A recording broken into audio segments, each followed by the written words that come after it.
Good evening and welcome to The Square.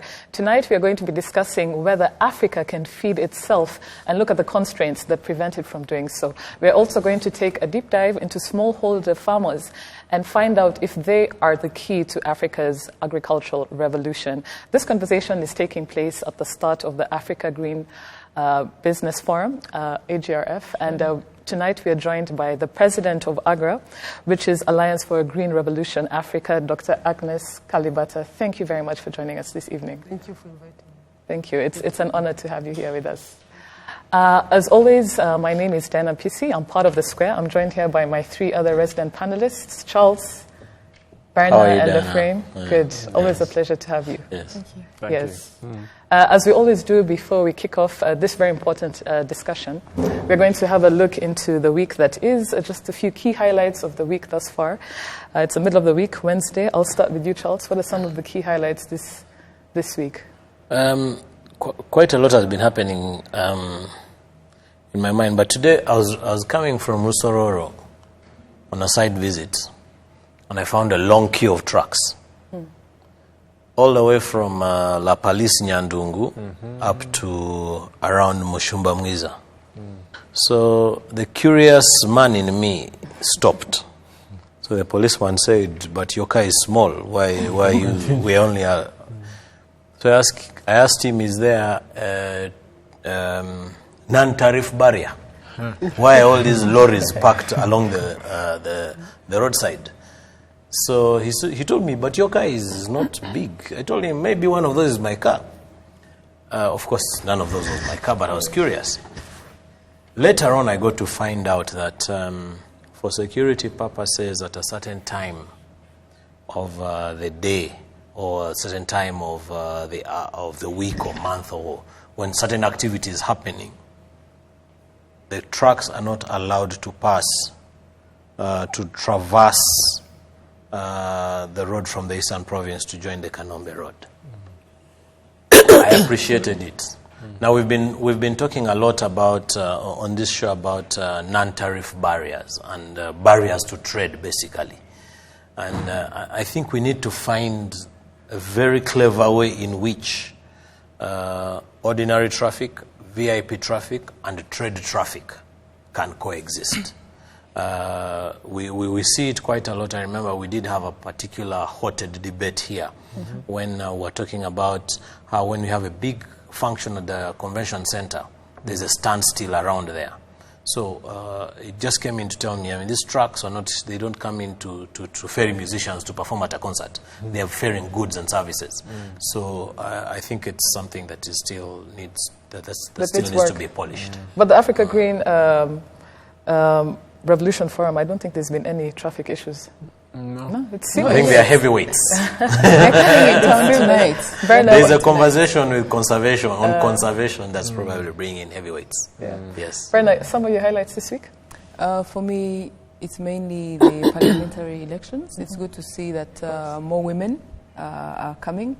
But I think we need to do more as media, not to just cover them as women, because right now the headlines are Rwanda again, 67%. So I feel we have to do more in terms of looking at these women, capturing their contribution on the table, and looking at, what they bring to the table beyond just describing them as women. I think that has to stop.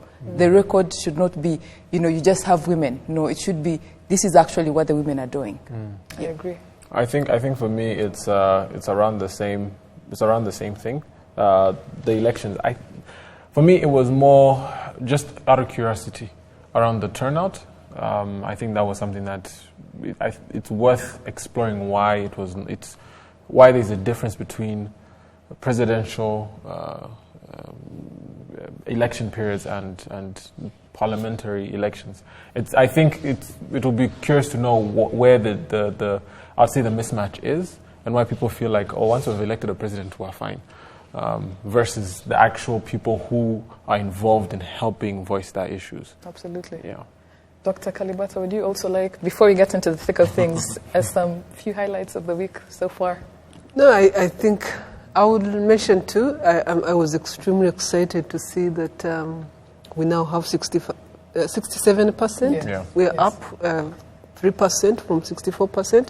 But I want to emphasize that I really don't think that it's something we need to take lightly. We should not take the environment that allows that to happen lightly. There's been a lot of investment to put that environment right for women to feel like they can participate, they can get out in those numbers, and that they can compete. So I work across a number of countries, and I know that that's not something we should take lightly. So I was very happy to see that. So the second thing would be the African Green Innovation Forum itself. We have over 2,700 people, 3,000 people, and we had to force the registration, to stop the registration like a week ago. This is unprecedented. These are numbers we haven't seen before. Last year, we were in one country, we had 1,500. It's the largest we've had. And I want to believe that being in Rwanda has a lot to do with it. Of those people, of those 2,700, only 300 or 400 are Rwandan. Wow. So there is, seriously. So we really had to stop registration to ensure that we can have numbers we can manage. But I'd really like to commend the government for the amount of effort, the ease that is around conferencing and the conference area. It's really unbelievable. It was really good to see.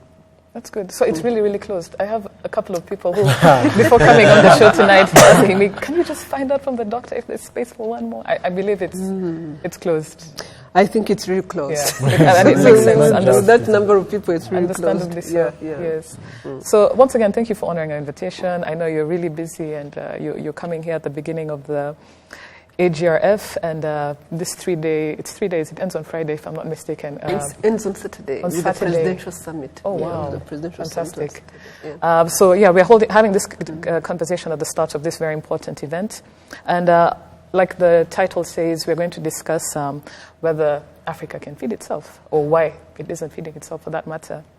And before we do, I'd just like to read a few statistics for the purpose, for the convenience of our viewers and also for the panelists on Africa feeding itself. Currently, we have a food input bill of around 35 billion per annum, which is set to increase to around 110 billion per annum by 2025. This is basically the amount of food that we're importing. And you compare this with the fact that the continent has around 60 to 65% of the world's uncultivated arable land and 10% of renewable freshwater resources. Technically speaking, we have the potential to feed apparently 9 billion people, more than the current population. This is a number that's set for 2050. We have the capacity to feed not only ourselves but the world. But broadly speaking, this is not happening. So before we narrow down to the gist of this conversation, in your capacity as president of AGRA, what are some of the key constraints that prevent Africa from feeding itself? Well, I would say there are a number of constraints. And that's usually when we come to this type of forum, like the AGRF, really, what we are looking at is that very question. What is preventing us from feeding ourselves? A while ago, we said it was technologies, right? The lack of technologies or the absence of technologies. Technologies being better seeds, like you were saying. Improved seeds, good fertilizers, markets. But these things keep shifting. You fix one, another comes. So it seems like we need to do more than try to fix problems as they emerge. We need to be very deliberate around how we design policies that influence the agricultural sector. There's a lot of institutional infrastructure that is required to drive the agricultural sector. And we need to learn from other people too. We need to understand that driving an agricultural transformation is not something Africa is doing alone. Other people have done it. It's probably over a century now, have done it, and the knowledge is there. What needs to be done is there. And I think that it's time we understood that unless we do really focus on the institutional mechanisms that are required to drive the agricultural sector from a public perspective, it becomes very difficult. It's not a road that you put in place and find 2 years later. It's actually a place where you go, you plant seeds, you harvest, and the next day there's nothing. People shift, people move. So to really have an agricultural sector that functions needs institutions that function. I feel like we have not invested enough in building institutions that can drive the agricultural sector. And that's the focus of this year's AGRF. What type of institutional mechanism do we need? What type of capacities do we need? What do our countries need in terms of, we have the right level of leadership in terms of the political engagement. When our presidents engage, you definitely see that they're engaging right. But what happens in between the president and the farmers?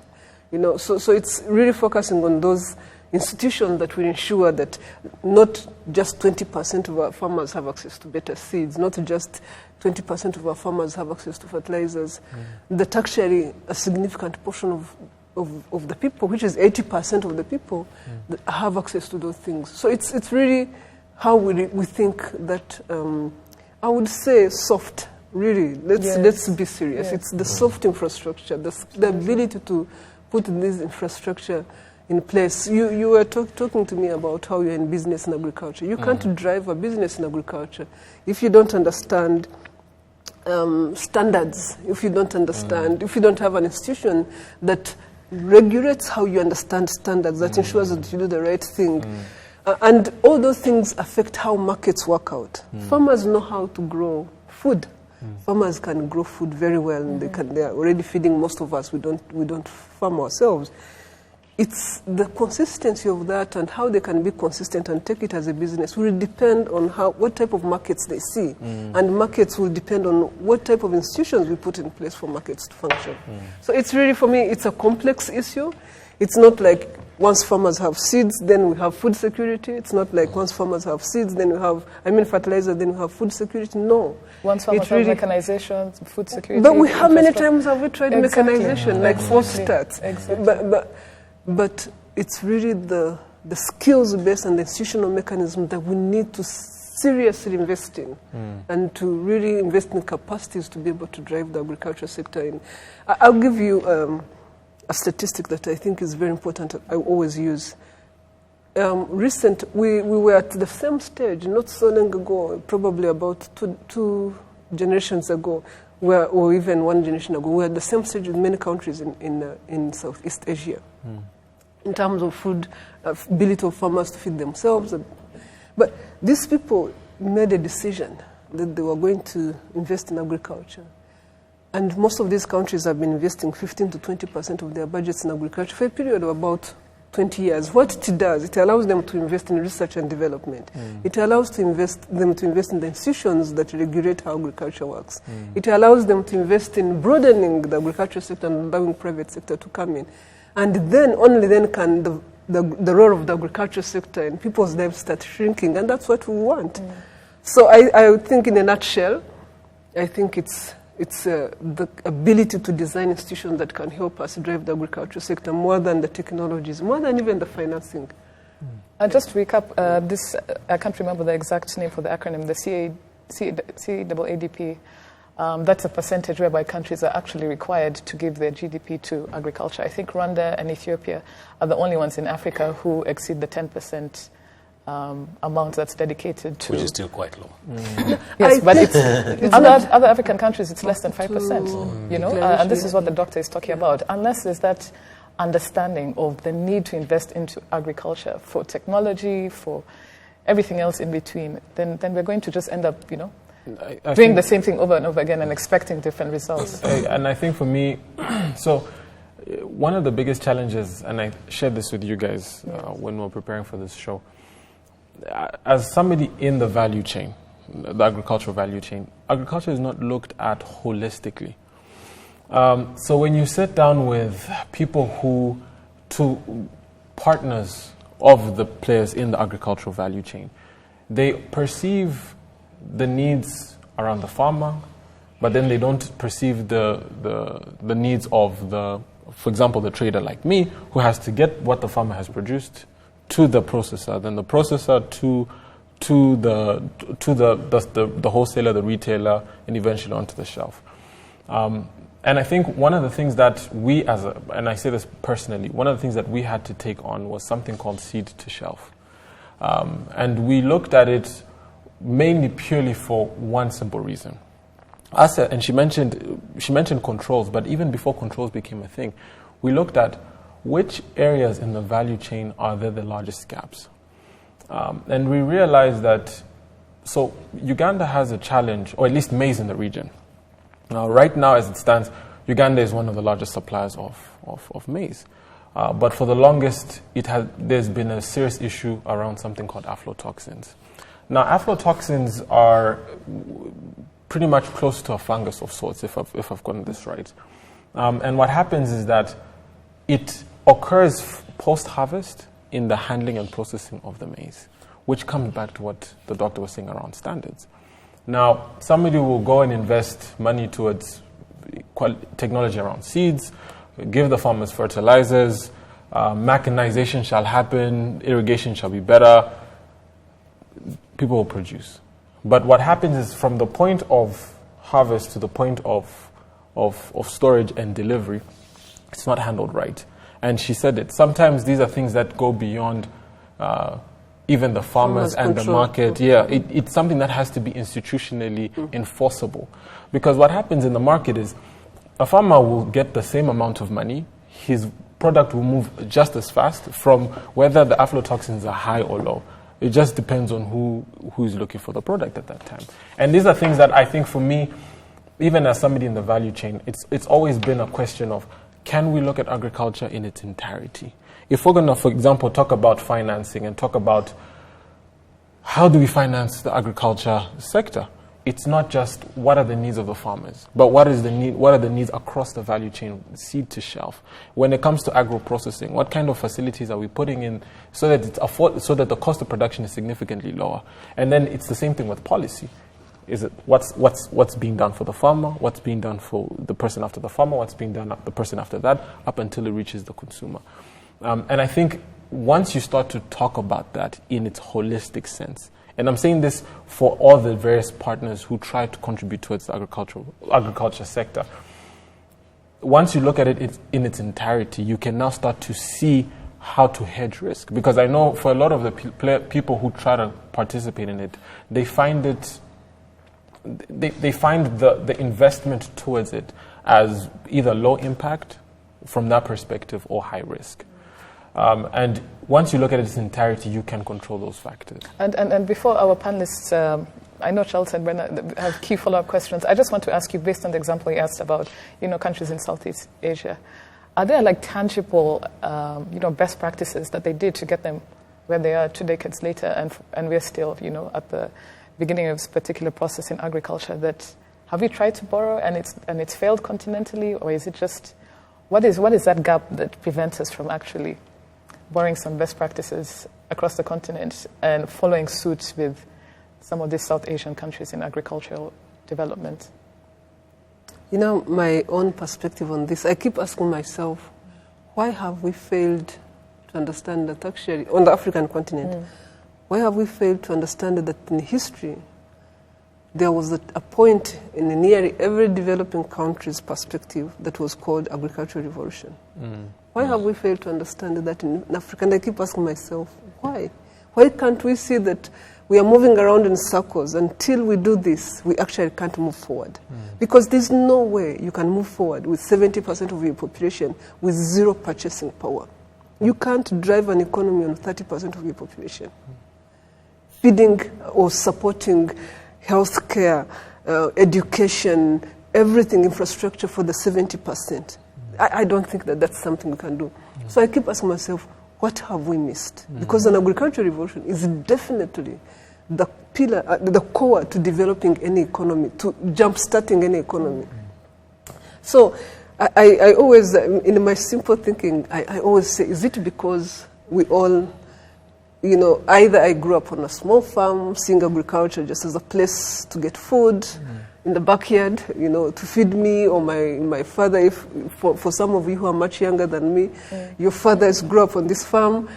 Is it because we actually only look at agriculture from a subsistence perspective, and even us leaders fail to see the value it could bring for us from a bigger picture perspective? I want to believe different.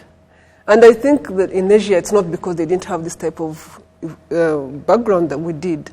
They did. But when they understood that the power that this has in terms of moving people out of poverty massively. We're talking about massive moving people out of poverty.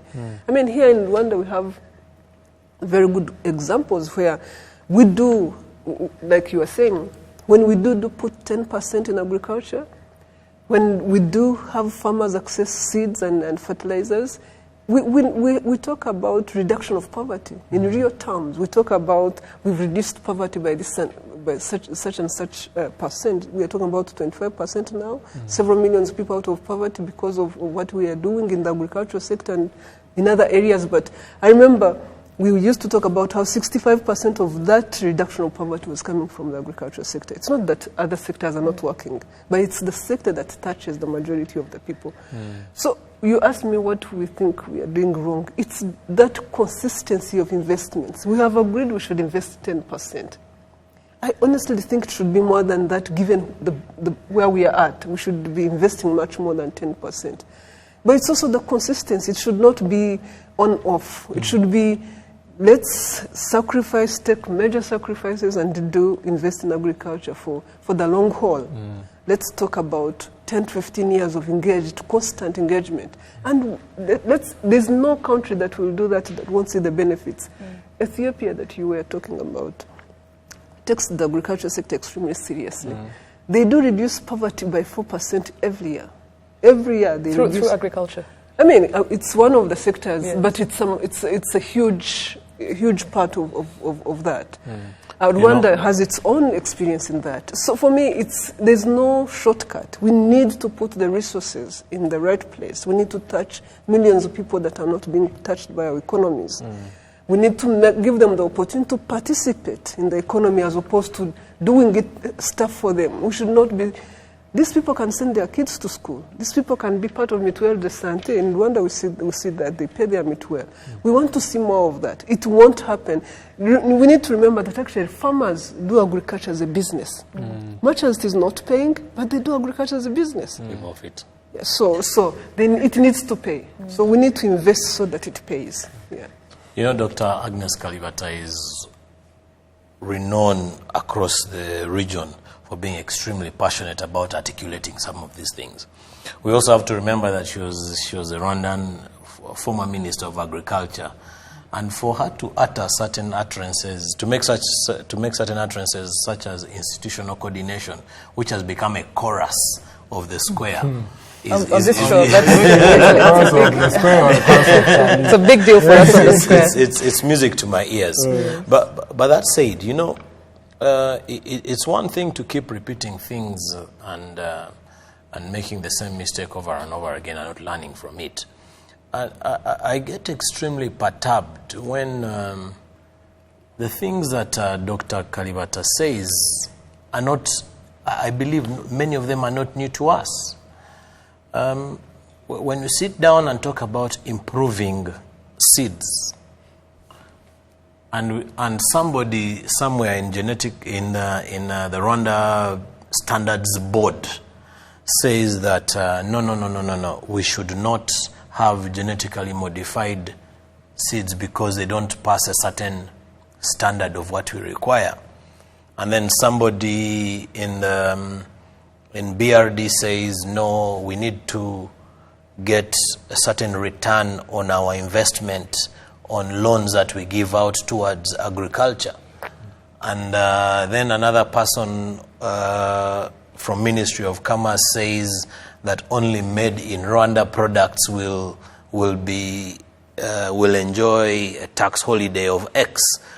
It comes down to what Dr. Agnes and Ephraim were talking about of the lack of institutional coordination and of understanding the entire value chain.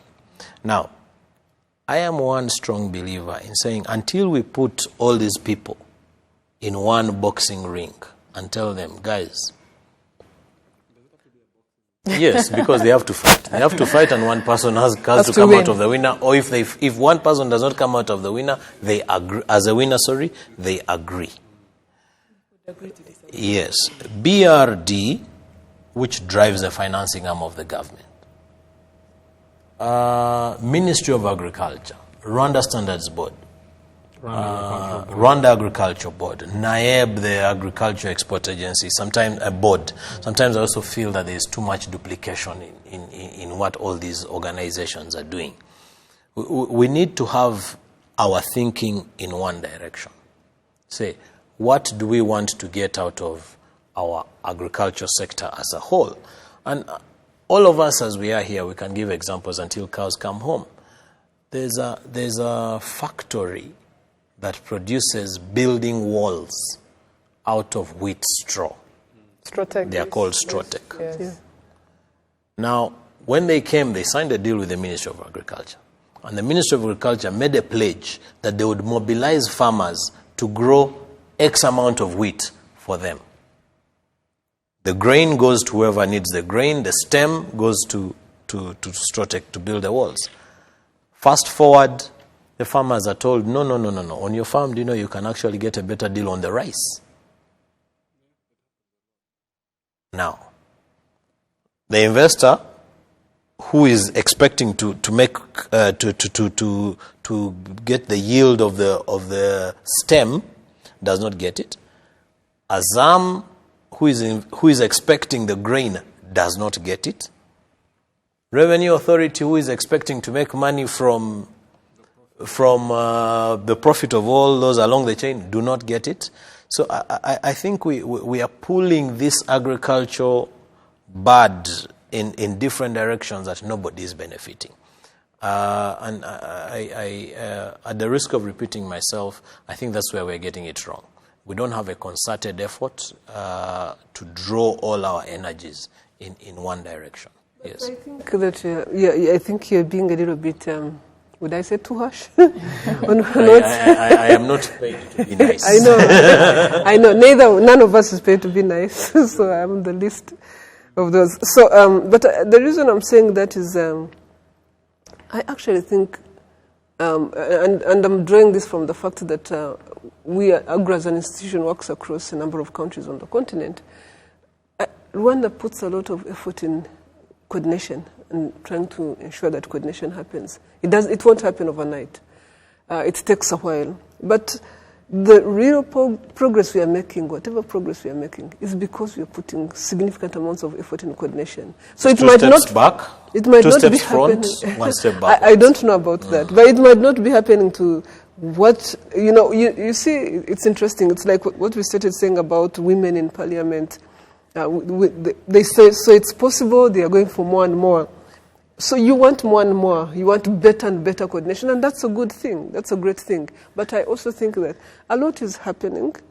There are a number of examples. I just wanted to help you. Maybe, I'm not sure it's a good thing for the continent, because you're not happy with where things are at here. It's a lot worse. Yes. No, I do not envy your position, but But the thing is, we know what to do, right? Yes. The fact that we have Rwanda is really trying very hard. Ethiopia is trying very hard. Burkina Faso, Ghana. There are a number of countries, even Kenya. There are a number of countries that are trying hard to try to get it right. The question is this good enough? And I say good enough very deliberately. Since CADAP was launched in 2003, a number of countries, Rwanda, like you said earlier, Ethiopia, Burkina Faso, Kenya, I mean, handful, they are trying to really get to that 10% and sometimes exceeding it. We've made significant progress, but I'll tell you what. One of the numbers that always really, really upsets me is that in 2015, and for some countries not yet, in 2015, is when we really started getting back to our per capita income levels of 1980. Wow. Do you understand what it means? Yes. We lost 30 years and we're just, is it 30 or more? Mm-hmm. And we're just recovering to where we were before we lost track. Mm. So the question is, if we are really going to use this sector to jumpstart our economies, I remember one time when I was Minister of Agriculture, the President used to tell me that we are running an economy that has failed to start. We say it's the start of the engine, and then that engine stays in idle for too long.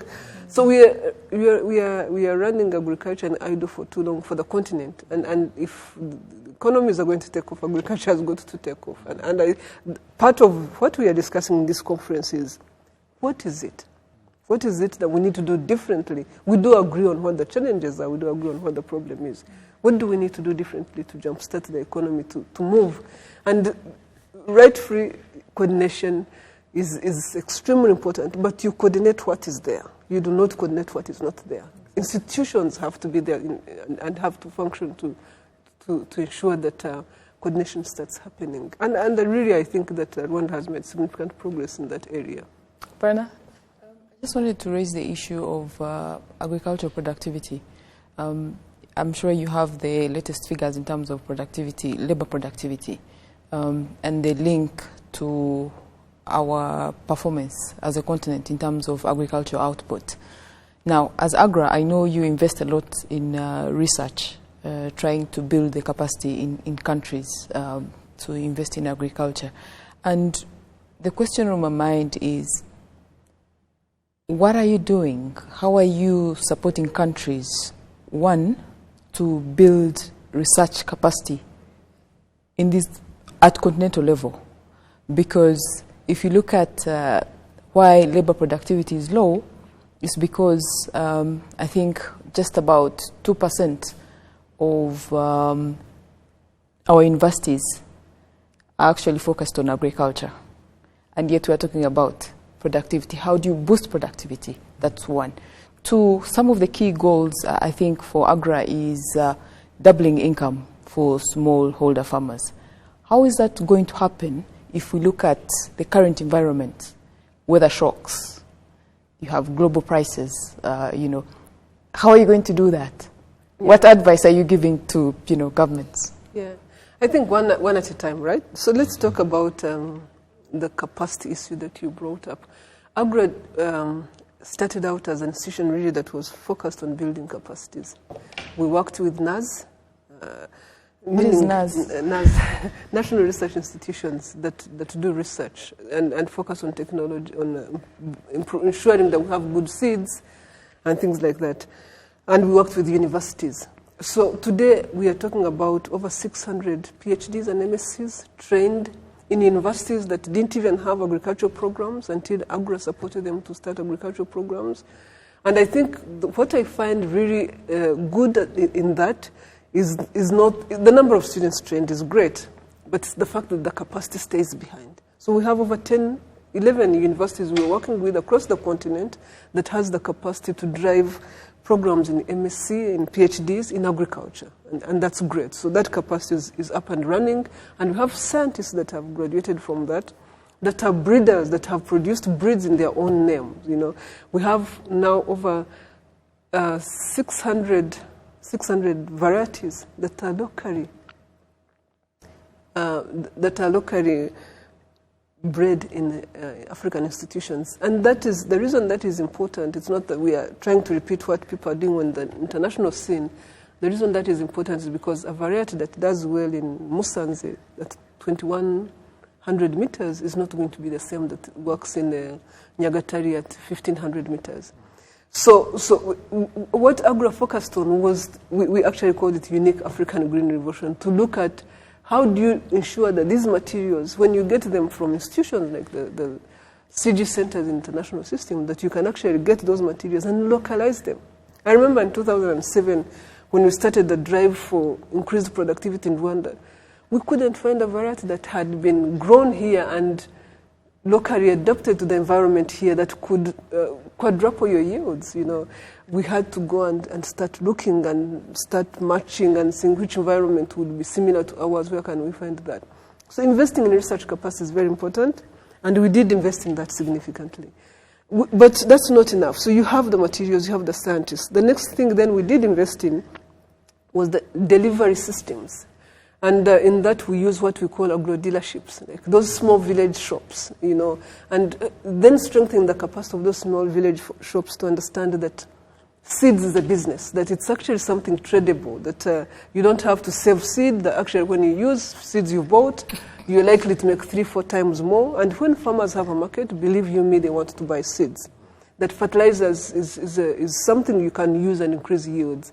So building those delivery channels. So Agro also focused on building those delivery channels. Now, fast forward, we really think that Africa has a significant bank of technologies, whether it's good seeds. We were working across 18 countries, across 15 commodities, meaning for those commodities, we have good varieties that can triple, quadruple farmers' yields. But they're not reaching a significant proportion of farmers. So that's why we stepped back and said, you know what, it's probably not so much about whether they have seeds sitting in a lab somewhere, which is the technology you're talking about, or whether they have a scientist who can't really go to the lab and work because he's trying to find a job somewhere else. There must be something else that is preventing us from delivering the way we should, and that's why when we started looking at institutional issues and capacity to deliver. I know that Rwanda has focused a lot of energy in institutional issues and trying to set up institutions that can actually deliver. So Agra spends a lot of its resources finding institutions in private sector, in governments that work in the agricultural sector, and really thinking about how to strengthen their capacities so that they can deliver. Agra is not, we don't do stuff ourselves, we don't do things ourselves.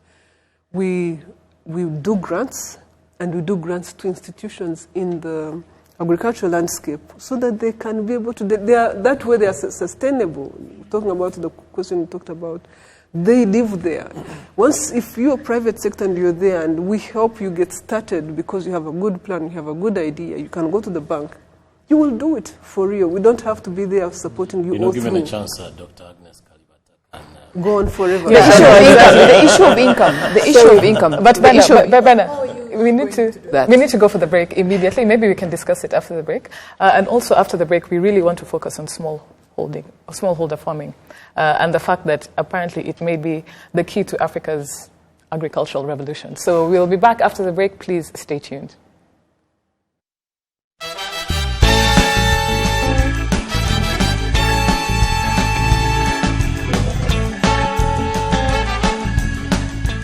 Welcome back to The Square. Tonight we are discussing whether Africa can feed itself, and we are also going to have a look at whether smallholder farmers are the key to Africa's agricultural revolution. With us we have the president of AGRA. Thank you for joining us, Dr. Kalibata. And my next question for the next half of the show is to do with smallholder farmers. The statistics are there on the screen, as you can see, but I'd just like to read them out. It says, according to the 2017 Africa Agricultural Status Report that was commissioned at AGRA last year, it says that we have, as a continent, 51 million farms, of which 80% are smaller than 2 hectares in size. So these are really small farms, so to speak. These farms apparently bring forth 70% of Africa's total food requirements. So my question to you is, compared to the European and Asian agrarian revolutions, Africa's agricultural revolution is said to be one that is going to be led by smallholder farmers. Can you expound more on this? Let me just, a follow-up question that will allow Dr. Agnes respond to this. I want us also to look at that in tandem with our almost ineffective way of managing cooperatives. Because the smallholder farms can only be effective if they are in cooperatives. I mean, that way they can benefit from economies of scale and what have you. But with the absence of tea and coffee growers, the other people, you find that you don't have that significant impact. And the smallholder farmers are extremely important, but they can only be as effective if they are grouped and grouped efficiently. Yes. Very good. So I think that then allows us to talk about the challenges of smallholder farmers, right? Because right there, the fact that they are small farms, they are, if you look at it from that perspective, they are not viable as businesses, right? 2 hectares per farmer. But here in Rwanda, we started the principle of land consolidation, right? That didn't recognize, that didn't look at, that was really geared at overcoming the fact that farms are small, that looked at how farmers together can work on a principle of large-scale production in a way that speaks to what the market needs are, and the market volumes are. And we could do that because in Rwanda we have land liberalization, so farmers have no challenge looking at their land from a perspective of a larger aggregation. But also cooperatives, much as they might sound like they are not, what you say is they are not where you would like them to be, but they do work. They do work in the sense that when you want to talk about principles of consolidation, they are there, right? They understand at least they show up when they see their needs being served. So they do understand the principles of land consolidation. They do understand the principles of growing the same thing. They do understand the principles of going to the market.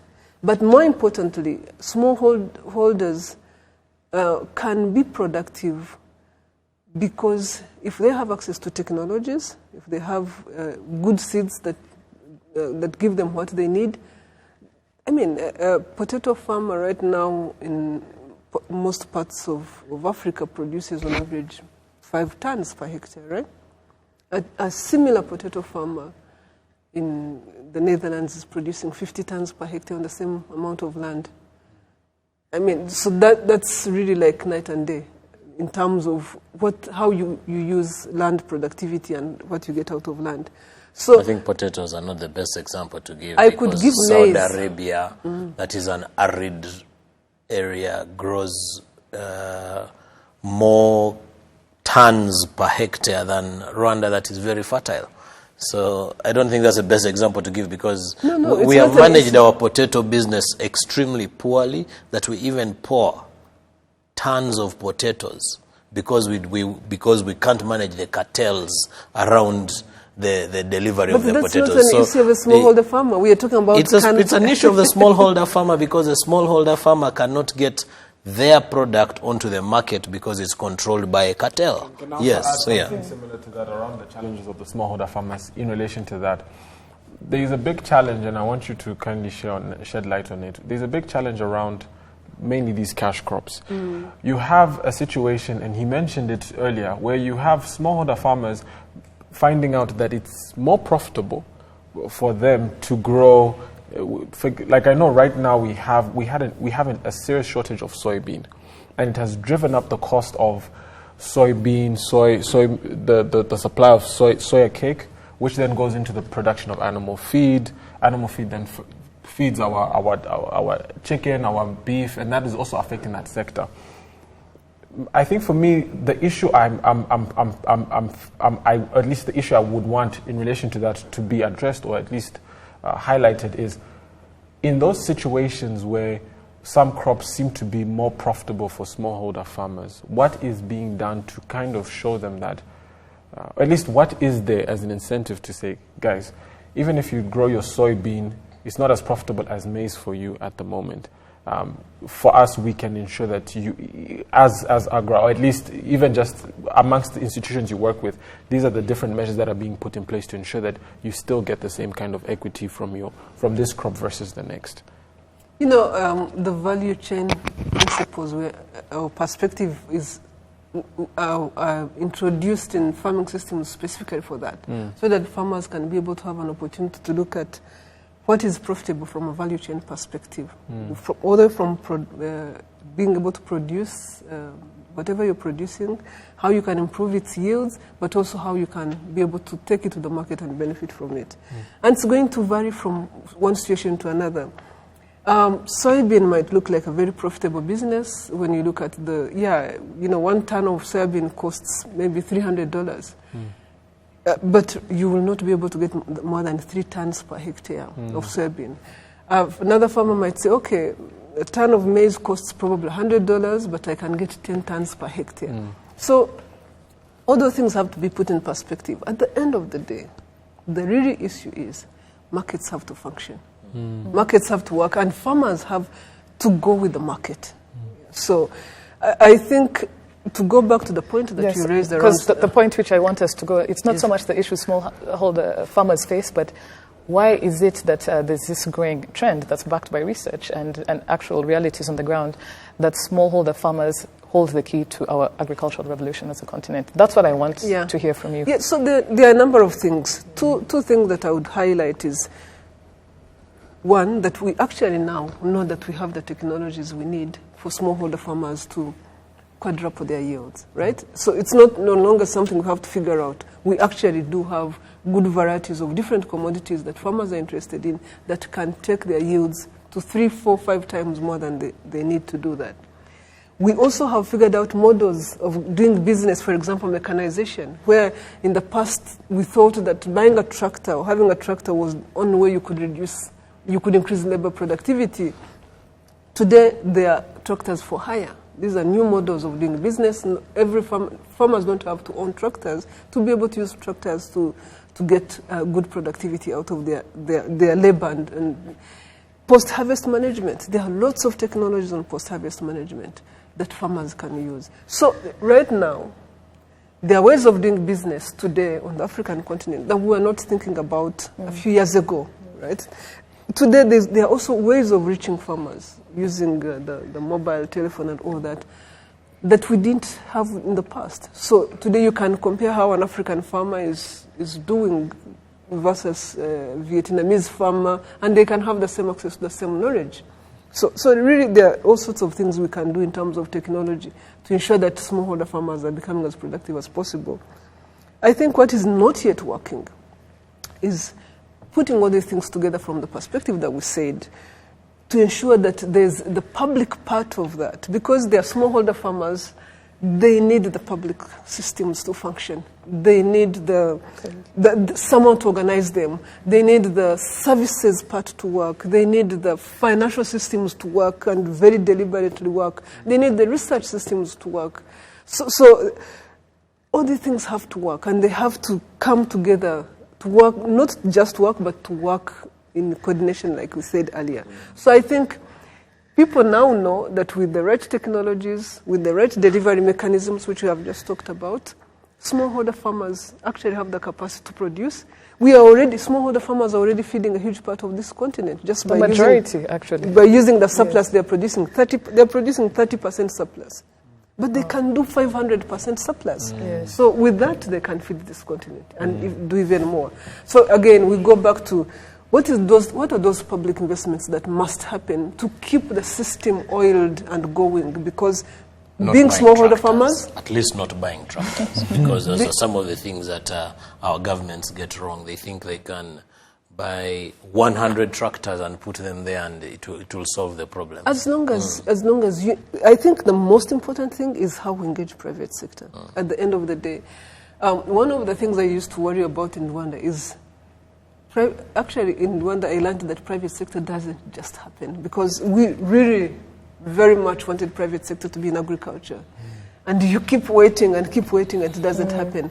The question is, how do you work? The best model farm is a private farm, the Brahmin farm. I know. Yes. But and that's great, you know, yes. And that came along, and that's great. So don't shoot us in the private sector here. I'm not shooting you. I'm just saying that creating that environment, yes, which we did very deliberately. I mean, Rwanda has gone a very long way in creating, really out of the way, in creating an environment for private sector to work. I was just told yesterday, we were having a conversation, I was told that there's actually a private sector group that also goes further to look at, once someone has decided to invest, how do you keep dealing with the challenges they would have in investments, so that you actually sort them out, whether it is taxation, whether it is wherever it is. So there's... But I'd like Brenda to say something. You seem to have a very burning question for the doctor. To Doctor, I keep thinking about Agra. I mean, if you look at the origin of Agra, I mean, Agra is funded by Bill Gates and Rockefeller Foundation. Those are the main. USAID and yes, and very American. Not just American, but it's so foreign. So I'm looking at how sustainable are these initiatives, because they are wonderful initiatives that you're pioneering, you know, and how this actually, where you see issues and risks around sustainability is, you're failing to convince governments to invest in agriculture in my view, because we still have pockets of countries that are getting it right in terms of the Maputo Declaration. So from where you sit, what needs to happen to make your wonderful initiatives sustainable, at least to make sense for the smallholder farmers? Because I know one of your targets is to double the income by 2020.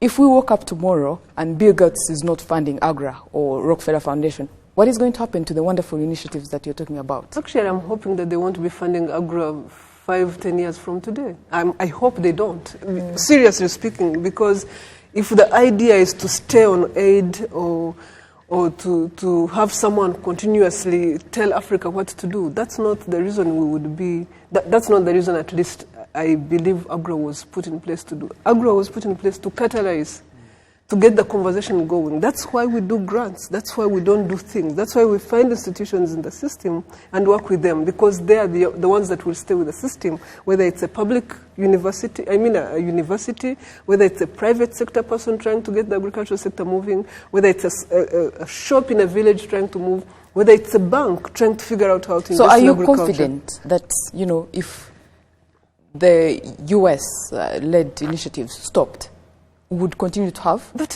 let me tell you something. Would you have a job? No, I'm not. Let me tell you something. I would have a job because I believe that agriculture has the potential. Africa is the fastest urbanizing continent. The number of people that are willing to buy food. People in Africa spend over $50 billion in about 10 years in food alone. My worry is that we are not taking advantage of that market, that we are actually importing. What you were saying is we're importing $35 billion of food. Right there is the reason why I would have a job. And lots of us would have a job. We don't need to be in this type of job. I actually don't think you need AGRA with your levels of passion. But sorry, so we need to go for the break. But I think can we really get... I think she's answered it because, in terms of sustainability. What I need to understand is on the ground, you're working with governments, yeah? What needs to happen for them not to get comfortable that, we have AGRA supporting us on a particular project? What kind of initiatives are needed? But you see, let's just talk about the principles here. We were talking about why agriculture sector is important. When agriculture sector grows, the tax base of every country will grow. Most of these countries that are beginning to grow have a very good, look at Kenya, look at its investments in the horticulture industry and how much resources it brings and how that contributes to the tax base of that country. My worry is we don't see the opportunity that the agriculture sector has to actually get us off aid. For me, that's my biggest worry. Whether AGRA is on aid or a country is on aid, it's just the wrong place to be. Absolutely. We have an opportunity to use this to catalyze our own growth. And that's what I want people to understand and to see. Dr. Kalibata, yeah. I hope your question has been answered. Yeah, we're running out of time. I just want us to go to our Twitter feed. We won't have time for many tweets, but this is someone from Rwanda called Richard who says, Rwanda is a major pyrethrum producer and smallholders in Musanze stand to gain a lot, but there exist cartels in the international markets that hinder Sopira and other business to promote our farmers. Huge challenge. So there's an issue of cartels, but just very quickly before we finish. That's the issue with, and I was about to say that one of the issues, unfortunately, with scaling agriculture across the continent is that you end up now becoming a net exporter. The challenge with becoming a net exporter, when we see it in the coffee sector right now, is that you're a price taker, you're not a price setter. What's happening right now in the coffee sector is prices are ridiculously low. I think it's now 112 cents per, 112 cents per pound. And that's because Brazil just has put a lot of coffee onto the market. Now, it's the same thing he's talking about. And I think as we now, and you know what, we talk about first world problems. I feel like as we do grow, it will become a new challenge as we start to see. But as we talk about new challenges, can we actually stop looking at the agriculture sector, even any tradable business for that matter, from our small market perspectives, and look at regional markets and look at continental markets? There's a reason why these big economies have also gone that way, right? We have an opportunity right there to take our coffee to another level. Again, talk about the imports we are talking about. We have an opportunity to actually feed into each other and ensure that our economies are growing. So I wouldn't look at it from that's why all those people are coming to Africa. Yes. Exactly. So I wouldn't look at it from an individual country perspective. I actually think that we really have a huge opportunity the regional economies and how we are trying to grow those. The question is, can we get to an agreement to move those faster than they're actually moving right now with a faster pace? Can we get them to a faster pace than they're actually moving now? Because right there, again, with our rate of urbanization, again, with, the African food market, people say it's right now about $300 trillion, the African food market. Surely that's a huge market. That's the market. Dr. Kalibata, absolutely. Unfortunately, with this show, time just flies. I don't know where it goes, but it just goes out of the window. So we're coming to the end of our program. I'd always love to have my panelists give closing remarks, but you can tell we have 2 minutes until the end. So I'll give closing remarks to our guest today, and I think we're all in agreement. Thank you for joining us. If you can just leave us with a few keywords on this topic for today, can Africa feed itself? Listen, I completely believe that Africa can feed itself. African smallholder farmers have got it. They have it all figured out in terms of really what they could do to make agriculture productive. We need to get them the technologies they need. We need to give them the institutional setups that can drive this. The African Green Revolution here this week in Kigali has started today and really is looking at what is constraining states' capabilities to deliver on the agricultural sector. What is it that has held Africa back, given that we understand that the technologies are there, given that we understand that we do actually have the market within ourselves? So I really encourage people to follow this, to participate, but also, more importantly, I just want to acknowledge that the people we are with here this week are extremely excited about being in Rwanda. I hope they are going to start farming. They have a lot of arable land and find themselves somewhere along the chain. So anyway, Ephraim, guys, time. Yeah, so really happy to be here. Thank you Great for having place us. to be hosted, and really appreciate everybody has worked very hard to make this a successful conference, and I just wanted to say thank you. Thank you very much for having joined us tonight on The Square. Panelists, always a pleasure having you guys. And to our audiences, thank you for watching. We were just discussing if Africa can feed itself.